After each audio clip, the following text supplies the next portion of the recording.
안녕하세요, 조선바텐더입니다. 제 박열 인스타 계정이랑 팔로워 돼 있으신 분들은 아마도 제가 서울시 골목 창업에 합격한 걸 아실 거예요. DMC 옆에 가자역이 있습니다. 경의중앙선 가자역 쪽에 전통주랑 하이브를 파는 매장을 준비를 하고 있습니다. 그 인천의 가자역 아니에요. 저번 주에 부동산 계약을 했고요. 요번 주부터 인테리어 업체 견적을 보고 있습니다. 너무 오랜만에 새로운 매장을 준비를 하다 보니까 박열을 준비하면서 놓쳤던 것도 있고, 그리고 이번에 또 새롭게 알게 된 것들이 있어가지고 그것들을 좀 공유를 드리고 초심으로 돌아가가지고 또 새로운 창업을 하시는 분들한테 좀 많은 도움이 됐으면 해가지고 영상을 준비를 해봤어요. 앞으로도 가자역 가게 준비하면서 다양한 내용들을 정리해서 여러분들한테 공유할 예정이고, 창업의 가장 첫 단계는 부동산 계약이에요. 계약하기 전에 주의해야 할 사항이랑 확인해야 될 사항들을 먼저 알려드리도록 하겠습니다. 바로 시작할게요. 부동산 계약 전에 확인해야 될 사항 첫 번째는 바로 도시가스 연결 유무예요. 내가 만약에 가스를 사용을 해야 되고 불을 많이 쓰는 요리를 하게 되면 도시가스는 필수입니다. 내가 본 매물이 혹은 내가 계약하려고 하는 매물에 도시가스 연결 유무를 확인을 하셔야 돼요. 만약에 내가 불을 많이 쓰는 업종인데 도시가스 연결이 안 돼 있다 그러면은 도시가스 연결해야 되고 비용이 생각보다 만만치 않아요. 적게는 100만원에서 많게는 몇백만원까지도 들 수 있기 때문에 반드시 내가 가스를 사용을 한다면 도시가스 연결 유무를 확인하셔야 됩니다. 생각보다 서울에 도시가스 연결이 안 되어 있는 곳들도 꽤나 많더라고요. 제가 이번에 계약한 데가 바로 도시가스 연결이 안 되어 있는데요. 동네가 바로 모래내 시장 쪽인데 되게 오래된 건물들이 많아요. 시장 안에 있다 보니까 저는 과감하게 이번에 인덕션을 사용하기로 결정을 했습니다. 어차피 제가 준비하는 가게는 많은 불이 필요하지 않아요. 요즘에 인덕션 진짜 잘 나오거든요. 특히 업소용 인덕션은 가격은 좀 있어요. 제가 찾아보니까 1구짜리 업소용 인덕션이 한 100만원 정도 하는데 화력은 진짜 좋은 것 같더라고요. 바로 끓어요. 대용량 약 20리터까지도 사용할 수 있더라고요. 근데 뭐 진짜 엄청난 요리를 하지 않으실 거면 이 인덕션도 그냥 가정용 인덕션 사용하셔도 될 것 같아요. 많은 요리 안 할 거면 저는 인덕션도 추천하고, 인덕션 오히려 깨끗하잖아요. 깔끔하게 사용할 수 있고 공간도 많이 차지하지 않기 때문에 저는 인덕션 추천을 드릴게요. 두 번째, 바로 전기예요. 전기. 업장마다 사용하는 전기 양이 달라요. 카페를 할 거냐, 술집을 할 거냐, 음식점을 할 거냐. 특히 베이커리 위주인 데는 오븐을 사용하기 때문에 전기 사용량이 진짜 많아요. 내가 사용하는 전기 양이 총 얼마인지를 계산을 해보고 내가 계약해야 할 매장에 전기가 몇 킬로와트가 들어가는지 확인을 해야 됩니다. 기본적으로 대부분 상가는 5킬로와트로 잡혀 있을 거예요. 저처럼 바를 운영한 경우에는 큰 전기를 쓰는 제품을 많이 쓰진 않아요. 냉난방기 정도? 그럴 때는 사실 5kW도 충분합니다. 저희 박열 같은 경우는 5kW로 지금 운영을 하고 있어요. 한 번도 뭐 전기가 떨어지거나 이런 적은 없어요. 근데 막 오븐을 사용하고 이런 좀 많은 전기를 사용하는 업장은 우리가 한 달 동안 사용한 전력량을 계산을 해본 다음에 전기 증설을 해야 되는지 확인을 해봐야 됩니다. 전기 증설을 해야 되는 이유는 우리 매장에서 사용해야 할 전력량이 대충 계산했을 때 뭐 한 7kW인데 한 달 동안 계약 전력이 5kW로 되어 있으면 2kW 초과하는 거잖아요. 그럼 이 초과분에 대해서는 돈을 또 많이 낼 거예요. 여러분들은 적정 전력량을 맞춰서 승합을 해야 됩니다. 반대로 내가 들어가려고 하는 매장이 뭐 베이커리나 이런 걸 하는 매장이었어 가지고 이미 증설이 돼서 한 15kW를 사용하던 매장이야. 근데 내가 들어가는 업종은 뭐 한 5kW밖에 안 쓸 거야. 그러면 갭이 엄청 많이 차이 나잖아요. 그러면 내가 돈을 버리게 돼요. 왜냐면 계약 전력량 기준으로 기본 요금이 책정되기 때문에 기본 요금을 높게 내고 있는 거예요. 그래서 그럴 때는 오히려 낮춰야겠죠, 계약 전력을. 그래서 여러분들이 들어가고자 하는 매장에 현재 전력량이 얼마나 되어 있고, 그리고 내가 필요한 소비 전력이 얼마나 되는지를 계산을 해보고 적절하게 승합을 할 건지 혹은 낮출 건지를 정하시고 계약을 하셔야 됩니다. 소비 전력량 계산하는 방법은 제가 나중에 따로 영상을 만들어서 알려드리도록 하겠습니다. 바로 세 번째는 소방법을 확인을 해야 됩니다. 저처럼 작은 매장을 하시는 분들은 사실 확인할 필요는 없지만 지하에 혹시 매장을 하시거나 혹은 좀 큰 규모의 매장을 하시는 분들은 확인을 하셔야 돼요. 지하로 하시고 그 다음에 66제곱미터 이상을 하시는 분들, 그 다음에 2층 이상이고 100제곱미터 이상인 분들은 소방방화시설 완비증명서라는 거를 받아야 됩니다. 그리고 소방교육도 받아야 되고 화재보험은 필수예요. 만약에 양도양수를 받는 매장이다, 기존에 운영하시던 분이 받아놨을 수도 있어요. 그러면은 완비증명서가 필요하진 않아요. 그거 그대로 땡겨오면 되니까. 하지만 새로 들어가시는 분이 소방교육을 받고 화재보험은 가입은 하셔야 돼요. 그 다음에 네 번째, 뭐 이거는 다 아실 건데 등기부 등본 토지랑 건물을 다 확인을 해보셔야 돼요. 이제 소유자가 누군지, 그리고 몇 명으로 되어 있는지, 그 다음에 근저당이 잡혀 있는지, 이런 것들을 확인해 보셔야 돼요. 만약에 뭐 건물 가치가 10억인데 대출이 막 한 8억 정도 80% 이상의 대출로 근저당이 잡혀 있으면 위험한 거고, 한 1, 20% 정도만 이제 근저당이 잡혀 있으면 그거는 되게 좋은 조건이죠. 그러니까 위험성이 떨어지는 거죠. 이거는 부동산 가면 보내주세요.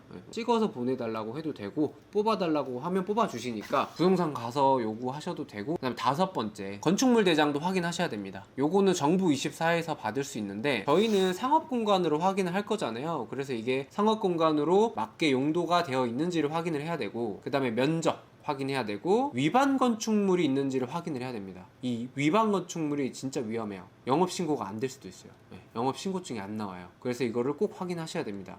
제가 계약하는 건물의 옥상에 위반 건축물이 있습니다. 근데 제가 계약하는 데는 2층이에요. 그래서 저는 사실 상관없어요. 그리고 이제 건물주가 그 위반 건축물에 대한 세금이 따로 있더라고요. 그래서 그것도 내고 계시기 때문에 저는 영업신고 나오는 데는 문제는 없는 거를 확인을 했습니다. 구청에 전화해서 혹시 몰라서 확인했어요. 근데 만약에 여러분들이 계약하려고 하는 층에 위반 건축물이 있는 걸로 이제 건축물 대장에 잡혀 있으면 영업신고가 안 될 수도 있습니다. 그 다음에 이번에 제가 새로 한 건데 하수도 원인자 부담금이란 게 있더라고요. 이제 이거는 뭐 환경에 관련된 그런 세금 같은 건 것 같은데, 이게 발생을 하는지 안 하는지는 구청에 전화하면 확인을 해주더라고요. 하수도 원인자 부담금이 나오는 공간이 있을 수도 있으니까 한번 확인해 보시고, 적게는 몇백에서 몇 천만 원까지 나올 수도 있다 하더라고요. 비용이 생각보다 많이 나온다고 하기 때문에 이거는 확인해 보셔야 됩니다. 근데 대부분은 안 나올 거예요. 저도 안 나오는 걸로 확인을 했습니다. 내가 계약을 해버렸는데 나중에 이 하수도 원인자 부담금이 나오게 되면 이거를 임대인, 즉 건물주가 내줘야 되는 건지 내가 내야 되는 건지 애매하잖아요. 사실은 이거는 이제 건물에 대한 거기 때문에 임대인이 내주는 게 맞아요.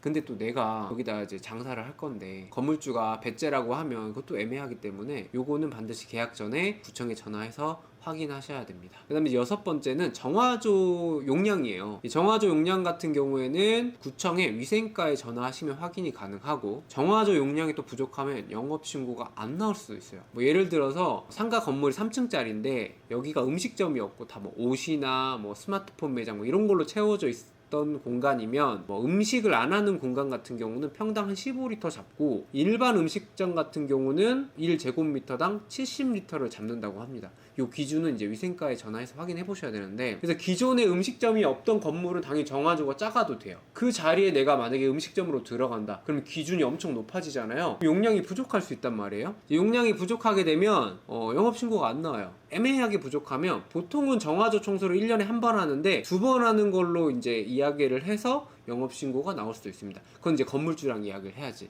근데 너무 과도하게 초과하면 정화조 청소를 2번으로도 부족하면은 이제 영업신고가 안 나오겠죠. 그럴 때는 이걸 확장해야 되는데 그럼 돈이 또 어마어마하게 들겠죠. 그래서 이런 것들을 확인을 해야 됩니다. 근데 음식점을 하던 자리를 내가 들어가는 거면 상관없어요. 이미 문제가 없었던 거기 때문에. 그 다음에 7번째 마지막인데 배수관 위치 한번 확인해 보셔야 돼요. 이 배수관 위치에 따라서 주방을 어디다가 설치를 하는 게 유리할지가 결정이 되기 때문에 배수관 위치는 꼭 이제 매물 보실 때 확인하셔야 됩니다. 이 배수관이 길어지면 이 관을 길게 만들어야 되잖아요. 그럼 이제 구배를 줘서 물이 흐를 수 있게 만들기는 하는데, 이제 길다 보면 물이 고일 확률이 높아져요. 물이 고이면 어떻게 되죠? 여름에 냄새가 많이 납니다. 아무래도 특히 음식을 하는 공간인데 이 배수관이 길게 잡혀 있으면 이 찌꺼기나 이런 것들이 배수관에 많이 껴요. 그럼 여름에 냄새가 나요.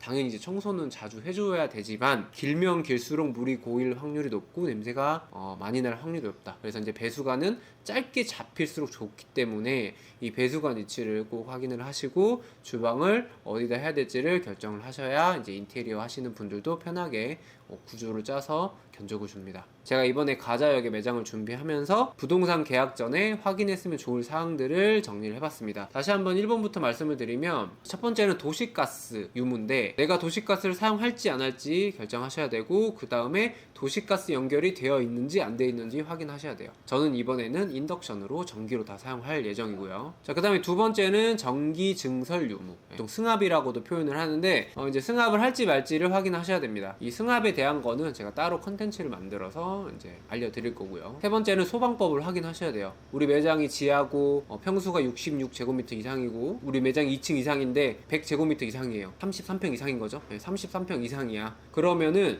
완비증명서를 받아야 받아야 되고 소방 교육도 받아야 되고 화재보험도 들어야 됩니다. 뭐 10평대 작은 매장은 상관없습니다. 그것도 1층이면. 그 다음에 부동산 계약하면 필수인데 계약하기 전에 꼭 등기부 토지랑 건물 떼셔가지고 확인하세요. 얼마나 이 건물에는 근저당이 잡혀있고, 그러니까 대출이 얼마나 받았는지 확인하셔야 되고, 만약에 불상사가 났을 때 보증금이랑 이런 거 돌려받아야 되잖아요. 뭐 우선순위도 접혀있고 이러기 때문에 제가 그 부분까지는 잘 몰라요. 그 부분까지는 제가 따로 공부는 안 해가지고 이 건물이 경매로 넘어갔을 때 내가 돌려받을 수 있는 금액이 우선권이 어떻게 되고 순서가, 그건 제가 나중에 부동산을 했던 친구한테 따로 초대를 해가지고 컨텐츠를 만들어서 여러분들한테 알려드릴게요. 5번째는 건축물 대장도 꼭 확인해라. 왜? 불법 건축물이 잡힐 수 있으니까. 그게 있으면 영업신고가 안 나오니까 꼭 확인하시고요. 6번째는 정화조 용량 꼭 체크해라. 뭐 내가 들어가려고 하는 자리가 음식점이었으면 사실 크게 상관없지만 음식점이 아니었던 자리였다면 정화조 체크하셔야 됩니다. 그 다음에 마지막으로 배수관 위치